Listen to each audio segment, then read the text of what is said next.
Sure. And the simple fact is it's easier to go from digital to paper than it is from paper to digital. Exactly. It's more flexible from the start.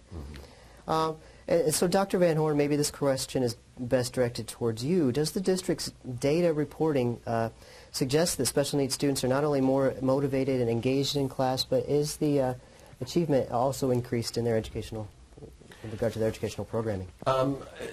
Our recent data indicates that there is improvement in terms of performance of students with disabilities. Comparing our 09 ISTEP data to our 2010 ISTEP data, 10 out of our 11 elementary schools had an increase in the percent of students with disabilities who pass ISTEP in language arts. 11 out of 11 of our elementaries had an increase in the percent of students with disabilities who passed ISTEP in math. Both our middle schools demonstrated a higher percentage of students with disabilities passing both math and language arts. And while that's good, what we also were excited about is we looked at the growth model that's in place in Indiana now. 70% of the students with disabilities who did not pass language arts ISTEP demonstrated growth. And in math, 76% of the students who didn't pass demonstrated growth. So though our test scores are not near where we want them to be, we are seeing growth in all of our buildings, and we are seeing growth in 70 and 76% of our students with disabilities. So we're cautiously happy and optimistic what we're seeing. So I think I think UDL has been a significant piece and a framework for us to work in to help that happen. But there are lots of initiatives going on. So I wouldn't say there's a one-to-one correlation of increased achievement with just UDL, because again, in our district, UDL is our framework for curriculum instruction, and there's a lot of things that happening in the classroom that fall into that framework. And I think that Libby had pulled together some information about some student satisfaction surveys that were done as well. Oh, that'd be great to hear. Okay. Again, because we're part of the transition, we measured our students before we did the transition, so we had baseline, and then we've now studied 2 years, 1 year of transition. But anyway, we ask on the survey, we ask all 4,000 kids in the corporation in grades 7 through 12 in the spring of 2009. We asked the question, the comment was, I enjoy learning by using the internet and other digital resources. In 2009, 68% either strongly agreed or generally agreed, and in 2010, 66% either strongly or generally agreed. Our conclusion is that we are meeting our students in the learning portal that students enjoy. We also didn't ask, but again, the statement they were to respond to was, I enjoy using textbooks and other printed materials. In 2009, 31% strongly agreed or generally agreed versus 30% in 2010. And again, our conclusion was that some students still enjoy a paper copy in front of them. And again, we encourage, if students want to print, go ahead and print and read in the modality that's good for them. But overwhelmingly, 70% of our students enjoyed the digital portal.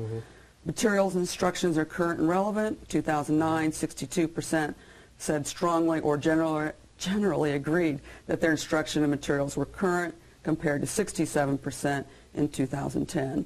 So obviously the choice is provided via the internet, and the digital portals are really growing exponentially every year. It's just important for us to keep up with that and give our students what they need. We also ask, I have choices in how I learn. In 2009, 45% agreed or strongly agreed, and versus 50% in 2010. So we feel like we're improving.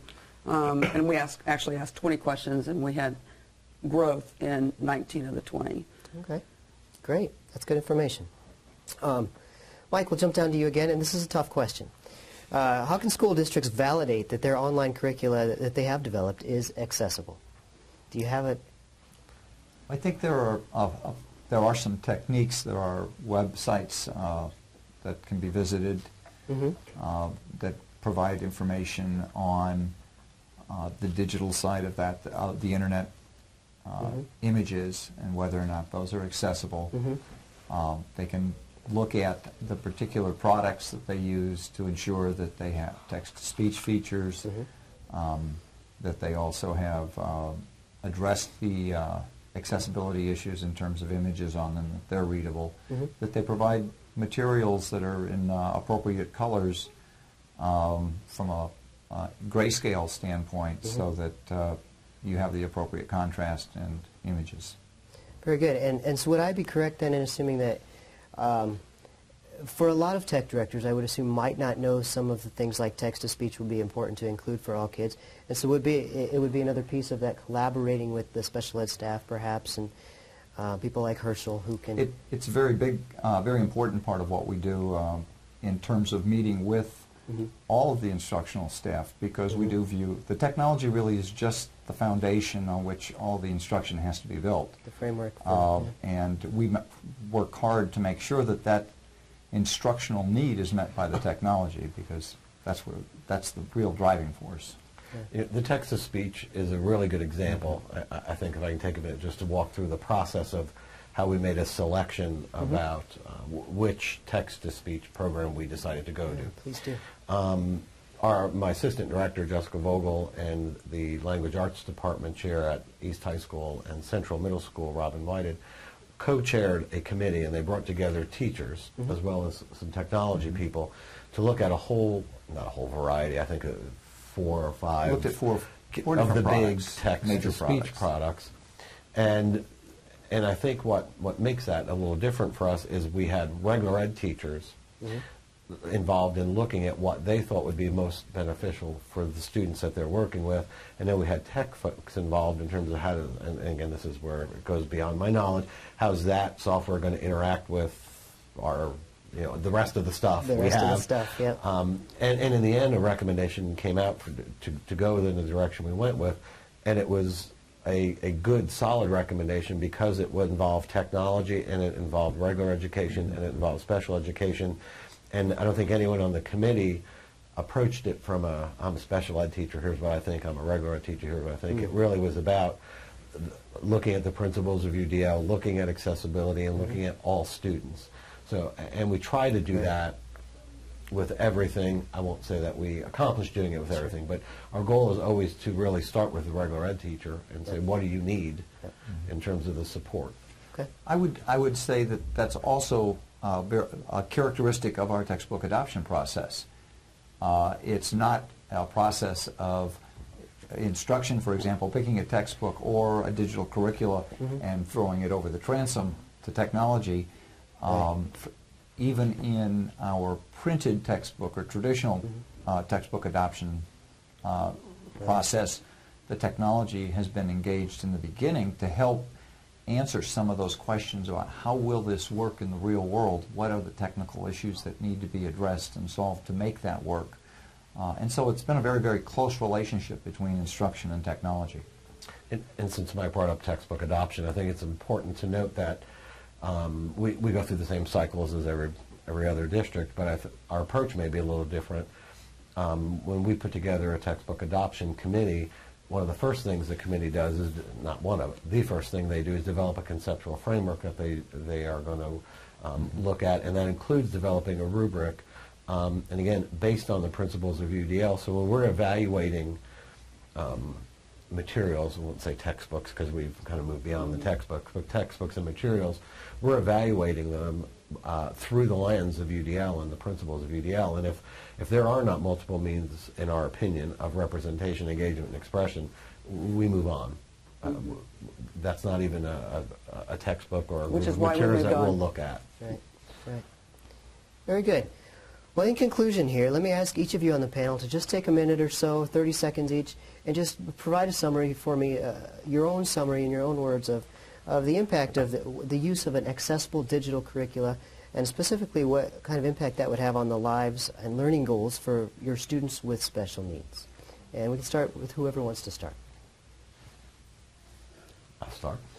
I think what is exciting for me in terms of the use of digital curriculum and the principles of UDL is after a lot of years working in special education and working with regular education around inclusion of students with disabilities, we really now are addressing the important part of inclusion, which is the instructional activities.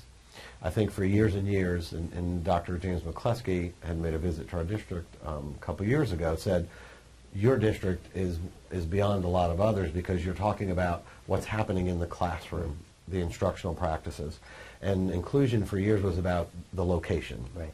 You know, let's get the kids in regular ed. Well, once they're in there, if you're not prepared to actually do something different, then there's really not a reason for them to be there. So the exciting part for me is to see that success in the regular ed classroom for students with disabilities. And the other exciting part is to see the success of the teachers and us move away from the sort of us-them.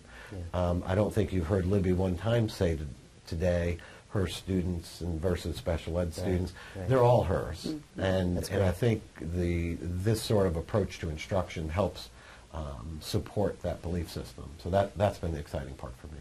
Great, great. I think one of the pieces that I see, and as I've been thinking and listening to what Dr. Van Horn just said, so often we think about the special needs student, mm-hmm. but in fact I think every student has special needs, and mm-hmm. that's one of the things, the really strong pieces that comes out through UDL, as mm-hmm. well as through the use of the digital curricula that we've been working with, and with the technology that enables those kinds of things to be available for students. Excellent, excellent. Good point. I'll just finish up by saying that I've taught for 30 years, and this type of innovation is exciting for a veteran like myself, mm-hmm. who have seen a lot of changes in the classroom. Right. I believe that with strong leadership and a thoughtful and deliberate preparation, that we are truly on the right track. And I love being part of it, and I'm proud to be part of BCSC.